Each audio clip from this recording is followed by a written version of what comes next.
Selanjutnya ada pengertian kepemimpinan menurut para ahli. Yang pertama, menurut George R. Terry, kepemimpinan adalah aktivitas mempengaruhi orang-orang supaya diarahkan mencapai tujuan organisasi. Yang kedua, menurut Sutarto, kepemimpinan adalah rangkaian kegiatan penataan berupa kemampuan mempengaruhi perilaku orang lain dalam situasi tertentu agar bersedia bekerja sama untuk mencapai tujuan yang telah ditetapkan. Yang ketiga, menurut Stoner, kepemimpinan adalah suatu proses mengenai pengarahan dan usaha untuk mempengaruhi kegiatan yang berhubungan dengan anggota kelompok. Yang keempat, menurut Hemhill dan Jones, kepemimpinan adalah perilaku dari seorang individu yang memimpin aktivitas-aktivitas suatu kelompok ke suatu tujuan yang akan dicapai bersama atau shared goal. Jadi pada intinya kepemimpinan adalah aktivitas mempengaruhi orang supaya untuk mencapai tujuan organisasi yang telah ditetapkan dari awal. Pertama-tama, kita akan membahas apa itu kepemimpinan teori X dan Y. Teori X dan Y adalah teori motivasi manusia, diciptakan dan dikembangkan oleh Douglas McGregor di Sloan School of Management MIT pada tahun 1960 yang telah digunakan dalam manajemen sumber daya manusia, perilaku organisasi, komunikasi organisasi, dan pengembangan organisasi. Teori ini diungkapkan oleh Douglas McGregor yang mengemukakan strategi kepemimpinan efektif dengan menggunakan konsep manajemen partisipasi. Konsep terkenal dengan menggunakan asumsi-asumsi sifat dasar manusia. Pemimpin yang menyukai teori X cenderung menyukai gaya kepemimpinan otoriter dan sebaliknya. Seorang pemimpin yang menyukai teori Y lebih menyukai gaya kepemimpinan demokratik. Untuk kriteria karyawan yang memiliki tipe teori X adalah karyawan dengan sifat yang tidak akan bekerja tanpa perintah.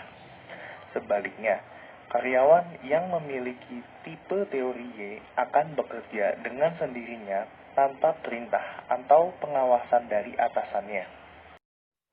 Selanjutnya, efek dari asumsi teori X dan Y adalah munculnya fenomena ramalan yang terpenuhi dengan sendirinya atau disebut dengan self-fulfilling prophecy, yaitu pemimpin membuat perkiraan, berasumsi sebelumnya, merumuskan keyakinan yang menjadi kenyataan karena pemimpin meramalkan dan bertindak seakan-akan itu benar. Sebelum melangkah lebih lanjut, kita bahas dulu apa sih yang membedakan antara teori X dan Y. Dilansir dari website kfauzia40dia.wordpress.com, teori X merupakan suatu pandangan yang relatif negatif mengenai pekerja dan konsisten dengan pandangan manajemen ilmiah. Asumsi yang dikembangkan dalam teori ini pada dasarnya cenderung negatif dan gaya kepemimpinan yang diterapkan dalam suatu organisasi adalah gaya kepemimpinan petunjuk atau directive leadership style. Gaya kepemimpinan petunjuk sangat tepat digunakan pada karyawan yang cenderung pasif, malas bekerja, tidak kreatif, dan tidak inovatif.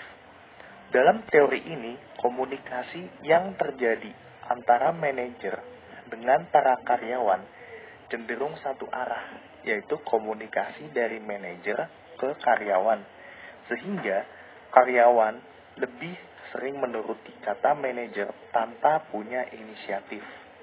Sedangkan untuk teori Y merupakan kebalikan dari teori X, yaitu suatu pandangan positif mengenai pekerja dan mencerminkan asumsi yang dibuat oleh pendukung hubungan manusia.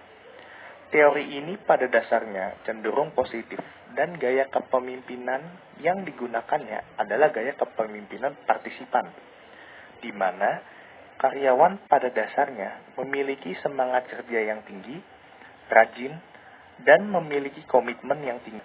Karyawan sebagai pemimpin yang memiliki karakteristik teori X, pemimpin memandang bawahan seperti 1. Orang yang menganggap bahwa pekerjaan adalah sesuatu yang tidak menyenangkan dan berusaha dihindari. Yang kedua, orang yang suka diperintah dan harus dipaksa untuk bekerja. Ketiga, orang yang tidak ambisius, tidak ingin maju, malas, dan menghindari tanggung jawab. Yang keempat, orang yang dimotivasi, terutama oleh kebutuhan pokok seperti uang dan rasa aman. Dan yang kelima, orang yang harus dikendalikan dengan ketat dan menganggap bawahan tidak mampu menyelesaikan masalah yang dihadapi dalam organisasi tanpa bantuan pemimpin menganggap bawahan.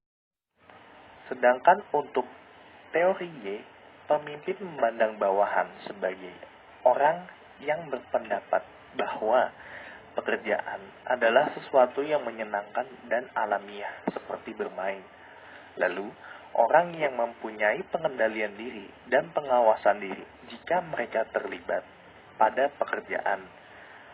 Selanjutnya, orang yang memiliki ambisi, ingin maju, dan menginginkan tanggung jawab dan melaksanakan secara baik.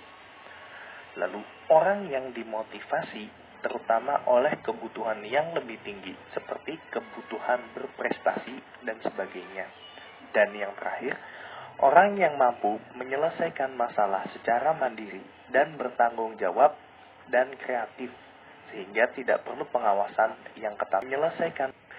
Berdasarkan karakteristik pekerja yang dijelaskan dalam teori X, di mana dalam teori ini lebih ditekankan bahwa pandangan pimpinan terhadap bawahannya itu adalah orang yang harus selalu diperintah, diatur, dan diawasi.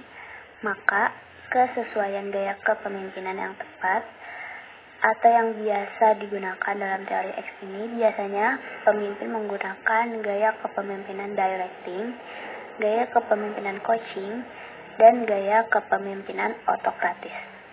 Pengarahan yang seharusnya dilakukan adalah bersifat keras, hukuman yang banyak dilakukan terhadap pelanggaran, pengontrolan yang dilakukan secara ketat, sentralis, serta melakukan tindakan yang tegas. Pelanggaran, kepemimpinan directing atau mengarahkan adalah tipe pemimpin yang memberikan petunjuk yang spesifik dan mengawasi secara ketat pelaksanaan tugas si pekerja.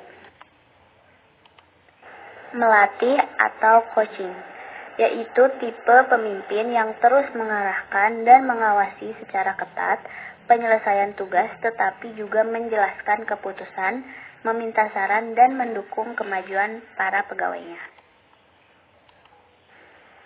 Selanjutnya ada gaya kepemimpinan autokratis. Gaya kepemimpinan autokratis adalah gaya kepemimpinan yang berkuasa sendiri secara mutlak. Kepemimpinan autokratis merupakan kepemimpinan yang dilakukan oleh seorang pemimpin dengan perilaku otoriter.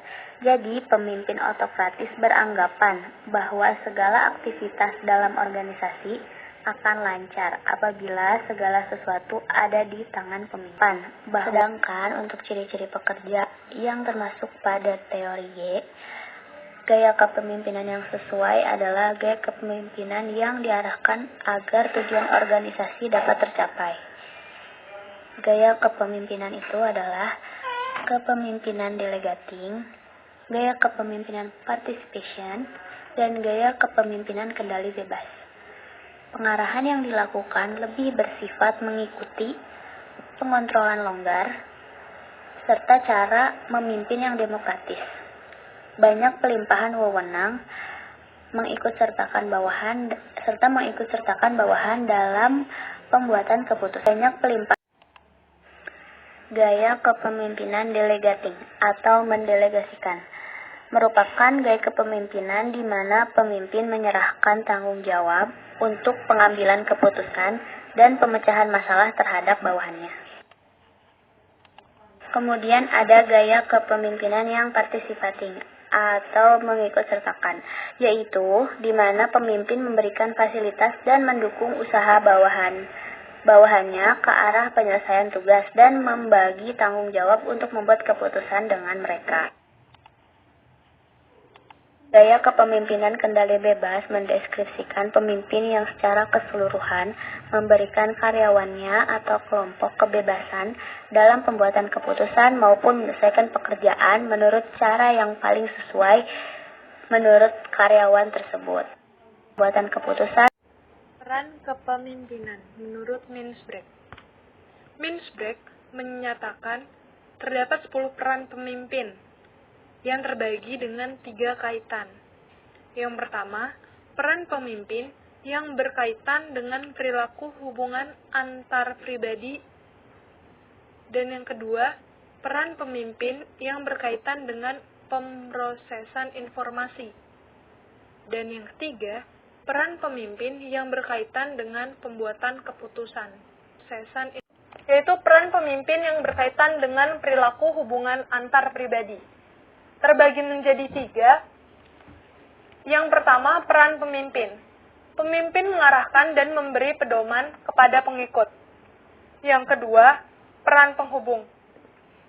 Pemimpin meneruskan pesan dari atasan kepada bawahan dan menyampaikan pesan bawahan kepada atasan. Demikian pula, pemimpin harus dapat menyambungkan gagasan atau perasaan dari satu atau sekelompok anggota ke anggota-anggota yang lain. Yang ketiga, para panutan. Pemimpin harus dapat menjadi contoh bagi bawahannya dan dapat mencerminkan ciri-ciri kelompok kepada pihak luar melalui perilaku dan penampilan pribadinya. Peran pemimpin yang berkaitan kedua. Peran pemimpin yang berkaitan dengan pemrosesan informasi. Terbagi menjadi 3. Yang pertama, peran pemantauan. Pemimpin harus memantau berbagai informasi berkaitan dengan proses dan tugas kelompok. Yang kedua, peran penyebaran informasi. Informasi yang diperoleh pemimpin harus disebarluaskan kepada anggota, sehingga anggota pun mendapatkan informasi tersebut. Peran yang ketiga, yaitu peran juru bicara. Kepada pihak luar, pemimpin harus berperan sebagai orang yang memberi informasi mengenai kelompok. Kaitan yang terakhir, peran pemimpin yang berkaitan dengan pembuatan keputusan. Terbagi menjadi 4. Yang pertama, peran wira swasta. Pemimpin harus mampu mempertahankan eksistensi kelompok dan juga mengembangkannya dengan swadaya. Khususnya, peran ini sangat penting pada organisasi yang bersifat ekonomis. Yang kedua, peran penyelesaian gangguan. Jika ada gangguan, pemimpin harus mampu menanganinya dengan baik. Yang ketiga, peran pengalokasian sumber. Keberadaan dan perkembangan kelompok selalu bergantung kepada sumber-sumber tertentu. Sumber daya, sumber dana, sumber tenaga manusia, dan sebagainya. Karena sumber-sumber itu selalu terbatas, peran pemimpin adalah membagi dan menjatahkan berbagai sumber itu pada berbagai bagian atau berbagai tujuan dari kelompok yang dianggap perlu mendapatkan prioritas pada suatu saat atau situasi tertentu. Yang terakhir, peran negosiasi. Pemimpin juga berperan sebagai perunding, baik dengan pihak luar maupun dengan atau antar anggota kelompoknya sendiri. Sebagai peran kepemimpinan. Menurut Douglas MacGregor, terdapat 3 macam peran pemimpin. Yang pertama, aligning, yaitu menyalakan semangat pekerja dengan tujuan individunya. Yang kedua, aligning, yaitu menggabungkan tujuan individu dengan tujuan organisasi, sehingga setiap orang menuju ke arah yang sama. Dan yang ketiga, allowing, yaitu memberikan keleluasaan kepada pekerja untuk menantang dan mengubah cara kerja mereka. Rahasia utama kepemimpinan adalah kekuatan terbesar seorang pemimpin, bukan dari kekuasaannya, bukan kecerdasannya, tapi dari kekuatan pribadinya.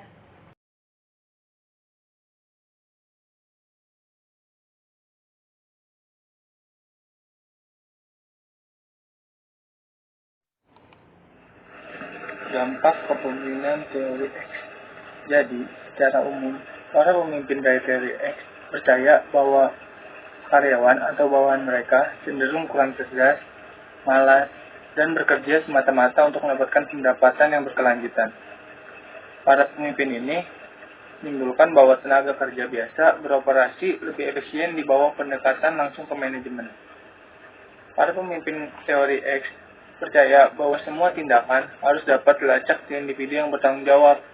Hal ini memungkinkan para bawahan untuk menerima baik ganjaran langsung atau teguran, tergantung pada sifat positif atau negatif hasilnya. Dan teori kepemimpinan Y menganggap karyawan termotivasi secara internal. Para pemimpin ini memandang karyawan sebagai salah satu aset paling berharga bagi perusahaan. Karyawan juga cenderung bertanggung jawab penuh atas pekerjaan dan tidak membutuhkan pengawasan yang ketat untuk menghasilkan produk yang berkualitas. Hal ini menghasilkan dampak para pemimpin teori memiliki hubungan yang lebih baik dengan bawahan mereka, yang bisa menciptakan suasana yang lebih sehat di tempat kerja.